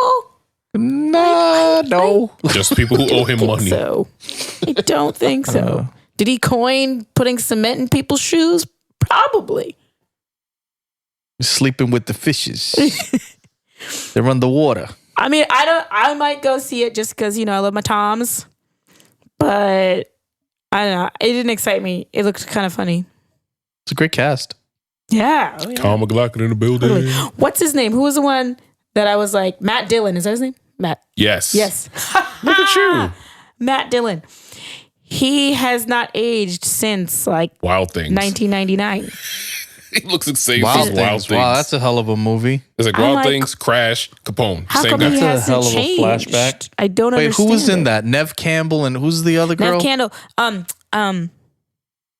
Wasn't not the Party of Five girl. Like I She wanted is to the Party say of Five Shannon girl. Elizabeth, but it's not Shannon Elizabeth. Nah, Shannon she was like Doherty? 5. No, it's not, Not Shannon Shannon Doherty. Doherty. That's What's the her 90210 face? lady. I can't remember. He's gonna find it out. But anyway, Matt Dillon is in it, and he looks exactly the same. Okay. All right. So next up is it's not a trailer more than it is a first look. Denise fucking Richards. Denise Richards. Oh yeah. What the fuck has she been? She had a whole reality show and stuff. Do you know? Okay, so and this is why I know this because everyone knows I watch reality TV. So she is now on Real Housewives of Beverly Hills. Huh. She Okay. is now on that. And I'm like, are you a housewife? I don't know. That's why I asked. Where the fuck has she been? I don't know. No, she had a reality TV show that I used to watch. Okay. All right. It was kind of boring, which is probably why it stopped happening. Oh. But like now she's like, oh, I get it. I'm going to throw drinks in bitches' faces. This is how I'll get back on top.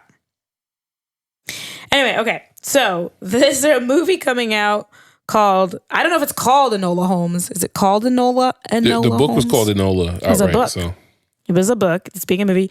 Enola, apparently Sherlock Holmes's daughter? yeah. Niece? Played by Millie Bobby Brown, Daughter. aka Lem. Millie Bobby Brown and Henry Cavill's playing Sherlock Holmes, I think. Oh, I don't know who's. No, I don't know we if don't he's know. well, he's playing wearing the Sherlock Holmes. outfit. Oh. He's What? Watson. That's not. I don't know if he's wearing. I don't know. Yeah, he could be Watson. Okay. And wait, who else is in it? Helena Bonham Carter is in it. I put her too. down Yeah. as HBC. The head That's bitch fine. in charge. That's true. She could be playing the woman. Oh. You know, I don't know. I'm kind of done isn't it with, Maureen Stadler? Is it Stadler? I don't know. I'm kind of that done with the name? Sherlock Yeah. Holmes stories, to be honest.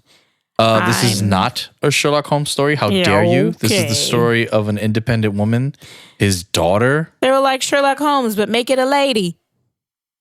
Okay. Yeah. I don't know. I'm not. You don't like Millie Bobby Brown? Oh, sure. But like, You don't like Why Henry is this Cavill? You don't like Helena Bonham Carter? Yeah, they're all cool people. But like it's on Netflix, so we get to stream it. You don't like things being convenient for you? This all sounds very convenient. Like the entire movie seems pretty convenient. All right, watch you like this movie, and then I'm gonna hold it against you. I mean, as convenient as it is, if I liked it, that sounds also convenient. Sounds okay. But yeah, I mean, interesting cast. Millie Bobby Brown as a Sherlock Holmes character seems kind of weird to me, actually. But I'm sure she'll do rap. Maybe that's why. You just mad she raps better than Tom Holland. When does Tom Holland rap? He does Umbrella. That's what he does. And he raps. And he raps, apparently. Well, I don't know. Are you guys excited about this? I shitted on it a little bit, but only a little bit. A little bit? Your tone was as dismissive as it could have possibly been. This is dismissing. I'm not shitting. I mean, I don't know who's doing it. If Helena Bonham Carter is involved, I'm curious if Guy Ritchie is involved. If Guy Ritchie is involved, Guy Ritchie is not involved in this. Is Tim Burton's Sherlock Holmes? No. Neither of them are doing. No. Danny Elfman is doing the music. God. And then Millie Bobby Brown raps over it.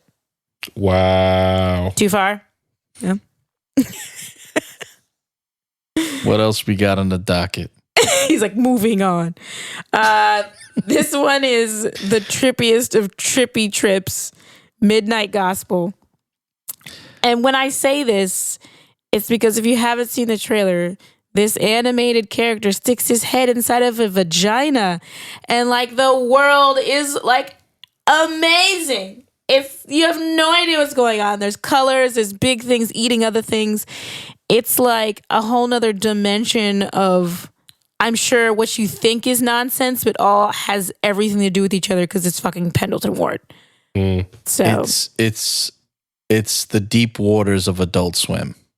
Yes. The deepest. Deep waters. And like, I really feel like he did Adventure Time. He left pretty much like halfway through Adventure Time. He's like, great guys, you keep doing this, I'm going to go.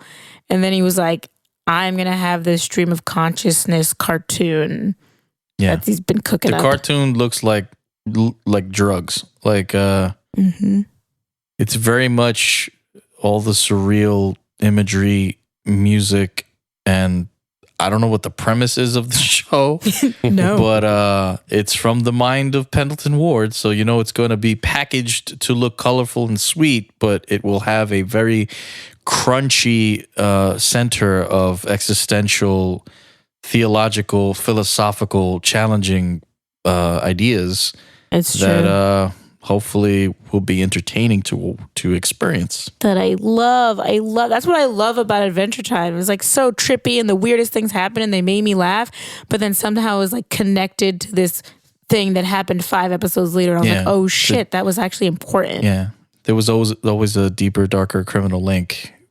Yeah. We've been rewatching Adventure Time too, which I have also rewatched before. And you haven't mentioned that in your binging habits because I didn't. Because you watch it while you're working. That's why. Yeah, I watch it while I work, and I've already rewatched it. So I've seen Adventure Time 2 times. This is my 3rd time watching it. All right, but I wanted to rewatch it because we saw the series finale without having seen everything all together. It was like a little bit of a break, so I wanted to kind of do that. Like, what does the finale look like when you watch it all together? It looks like Midnight Gospel. I just can only imagine how deep the show is going to be if they were able to do that kind of same philosophical, ethical depth with 11-minute episodes of Adventure Time. Yeah, I wonder how long are the episodes? Who says it's episodes? It's a 4-hour movie. You plug a headphone jack into your eye socket, and that's how you watch it. Sounds about right. It's on Netflix, right? Yeah, Yes. It's actually available now. They had out. this live streaming countdown to when it was happening, and I was like, what the hell is this? Also a weird trippy, it was like watching the Trip Hop channel. It came out on 4/20. Which I don't think is a coincidence. No, at 3 a.m. Not at all. Yeah. It was fun. All right. I'm going to check that one out for sure. Maybe we'll watch an episode tomorrow. All right. We did it. We've come to the end of this episode. So many things happened. Looks like you made it. I feel like I've been like a whole nother life between Underwater and BlackAF. We went like completely superficial, weird Underwater to like really, really deep racial things. I don't have other words. I don't have any more words. But next episode is going to be even more deepest of the deep because we will be doing our kind of wrap up of Westworld. Right? Season 3. The Westworld. And they greenlit season 4, and HBO's talking about they want 6 seasons. So they really miss Game of Thrones. How sad. Don't do that. Don't you dare. You know what? Westworld deserves to stand on its own. No, it does, but like HBO isn't letting it. It's like, how about 6 seasons of this one? This'll work. No, but don't forget. Don't let the quarantine distract you from the fact that HBO still has multiple Game of Thrones prequel series in the pipeline. Right. So they miss it, but yeah. Yeah. It's not that far gone. Well, they're like, for now, we know Westworld will work out. Yeah. So we're doing that. And then we're going to watch Bloodshot and review that for you. Because that was... Yes. Did that come out in theaters? It didn't have time. No, it didn't go. Okay. It didn't come out. So we will watch Bloodshot and give you a non-spoiler and spoiler review. We will. So you don't have to. Just like Underwater. Yep. So you don't have to. And listen, we do this. Save your breath. No. We did this and you know, we're making sacrifices to do this podcast.